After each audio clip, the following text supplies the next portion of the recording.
உதாரணத்துக்கு இன்னைக்கே நீங்க பாத்துக்கீங்களேன், கண்ணை விரிச்சோ இல்ல தூங்கக்கூடிய வேலையில நம்ம பார்த்தோம் சொன்னா ஒரு பயங்கரமான ஒரு தோற்றம் தெரியும். அது போன்ற அவர்கள் இருந்திருப்பாங்க, நீங்க அவங்கள பார்த்தா பயந்து ஓடி இருப்பீங்க அப்படின்னு சொல்லக்கூடிய செய்திகளையும் வரலாறையும் தொடர்ச்சியாக பேசுகிறான். இதெல்லாம் போயிட்டு இருக்கும்போது ஒரு சில வருடங்கள் கழித்து அல்லாஹ் எழுப்புகிறான். அவர்களோட ஒரு நாயும் சேர்ந்து இருந்துச்சு. அந்த நாய் வாசல் படியிலே இருந்தது. அவன் கொஞ்ச நாள் கழிச்சு, கொஞ்சம் வருடங்கள் கழிச்சு அல்லாஹ் என்ன செய்யறான்னா அவர்களை எழுப்பி விடுறான்.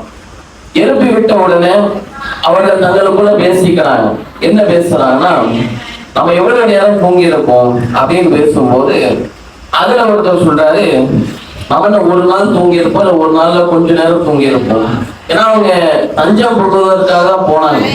குகையில கொஞ்ச நாள் தங்கிட்டு வந்துடுவோம் அப்படின்ற நோக்கத்துலதான் போறாங்க. ஆனா போனவர்களை அல்லாஹ் உறங்க வைத்தது அவர்களுக்கு தெரியாது. அவங்க என்ன பேசிக்கிறாங்கன்னா, ஒரு நாள் தூங்கி இருப்போம், இல்ல கொஞ்சம் நேரம், ஒரு நாள்ல கொஞ்ச நேரம் தூங்கி இருப்போம் அப்படின்னு சொல்லி பேசிக்கிறாங்க. அப்படி பேசிட்டு இருக்கும்போது என்ன செய்யறாங்கன்னா, இன்னொருத்தர் ஒரு சில வெள்ளி காசுகளை கொடுத்து, நீ என்ன செய், ஊருக்கு போய் தூய்மையானவற்றை நீ வாங்கிட்டு வா. ஏன்னா அவங்க உயிரோடு இருக்கும் போது, ஊர்ல நடமாடும் போது அந்த மக்களுடைய சமுதாயத்தினுடைய நிலை எப்படி இருந்துச்சு, இணைமறுப்பு கொள்கையில இருந்துச்சு.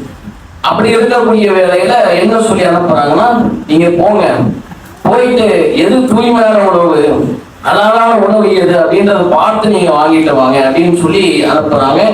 யாருடைய கல்லையும் நீ சிக்கிடாத, சிக்கிட்டா கல்லால் எரிஞ்சு கொண்டுடுவாங்க அப்படின்ற ஒரு சில அறிவுரையோடு அனுப்புறாங்க. ஆனா போகக்கூடியவர்கள் பார்க்கக்கூடியதை வேற. என்ன பார்க்கிறாங்கன்னு சொன்னா, ஒட்டுமொத்த மக்களும் மாறி இருக்கிறாங்க. காரணம் என்னன்னா, பல வருடங்கள் எல்லாம் உறங்க வச்சிருக்கிறான், பல சமுதாயங்கள் மாறி இருக்கு. அப்போ இருந்த மக்களை விட இப்ப இருக்கக்கூடிய மக்கள் வேறுபட்டு இருக்கிறாங்க. அப்ப அந்த மக்களுக்கு அல்லாஹ் என்ன பேசலாம்னா, அப்ப இருந்த மக்களுக்கு இந்த குகைவாசிகளுடைய சம்பவத்தை நாம் வெளிப்படுத்தினோம். வெளிப்படுத்துவதனுடைய விளைவு என்ன தெரியுமாச்சு, அந்த மக்கள் இவர்கள் இருந்த இடத்தை வணக்கஸ்தலமாக்குவதற்கான முயற்சியில ஈடுபடுறாங்க. ஏன்னா இவ்வளவு பெரிய ஒரு ஆச்சரியமான ஒரு சம்பவம் நடந்திருக்கு. இந்த சம்பவம் நடந்த உடனே என்ன செய்யறாங்கன்னா, நாம ஒரு கட்டடத்தை உருவாக்குவோம் அப்படின்னு ஒரு சில கூட்டம் கிளம்புது.